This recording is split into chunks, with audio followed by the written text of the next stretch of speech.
วิธีปลูกขิงให้หัวใหญ่หัวงามแต่ละปีสตุกก็ปลูกขิงกินเองได้พี่น้องบ่ได้ซื้อขิงเพิ่นกินได้มาเฮามาเบิ่งวิธีปลูกนํกันพี่น้อง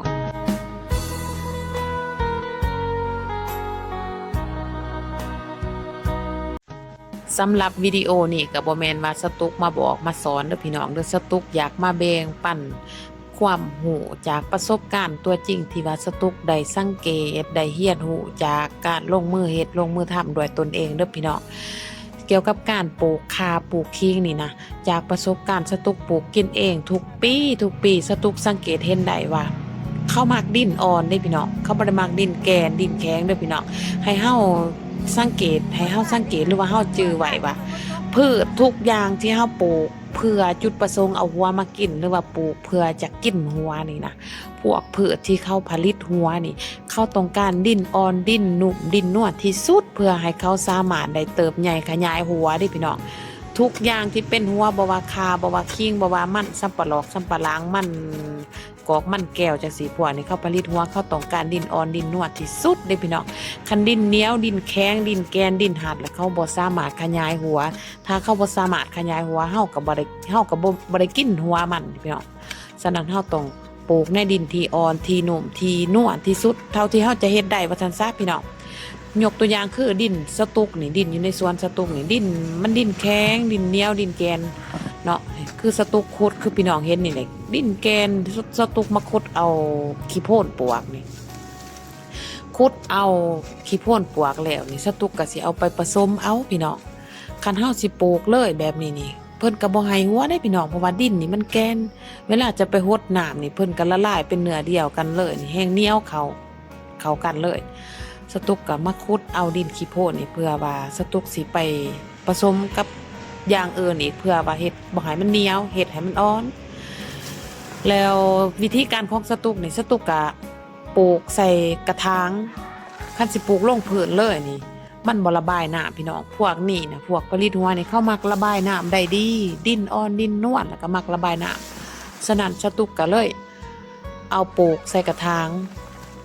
สตุกก็คูดเอาขี้โพดนั่นแหละพี่น้องคูดเอาขี้โพดแล้วก็เอามาเทลงกระถางแล้ว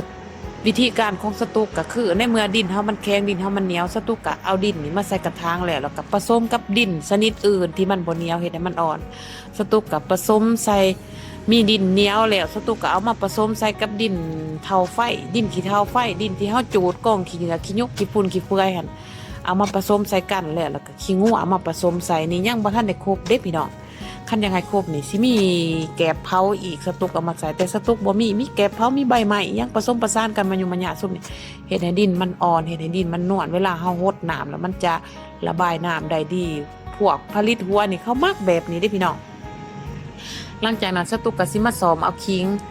นี่ก็เป็นคิงของสตุกเองคิงเก่าเฮาเองเฮาปลูกคุปีเด้พี่น้อง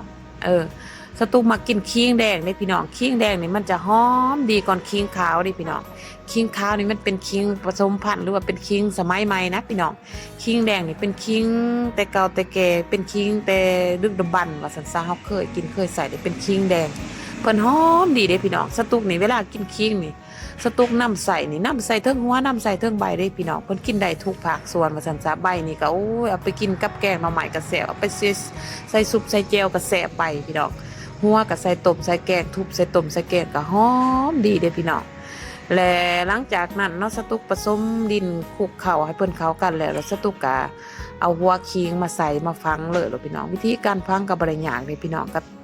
ทมบ่ต้องเลิกหลายซ้ำดินกบหัวมันละพอแล้วพี่น้องให้เพิ่นซี่เนืองๆเด้อพี่น้องเด้อให้เพิ่นซี่เนืองๆฝังเป็นห่างกันซ้ำคืบหนึงนี่แล้วพี่น้องบ่ต้องให้จุกันหลายเพื่อเพิ่นสิขยายหัวได้พี่น้องก็สิแบบนี้แหละพี่น้องบ่ได้ยากเด้การปลูกคิงนี่สำคัญคือดินเฮามันหนุ่มดินเฮามันอ่อนแล้วเพิ่นก็งามเองเนาะได้พี่น้องนี่ก็สำเร็จเสร็จนิดนี่พี่น้องนี่สตุกก็โห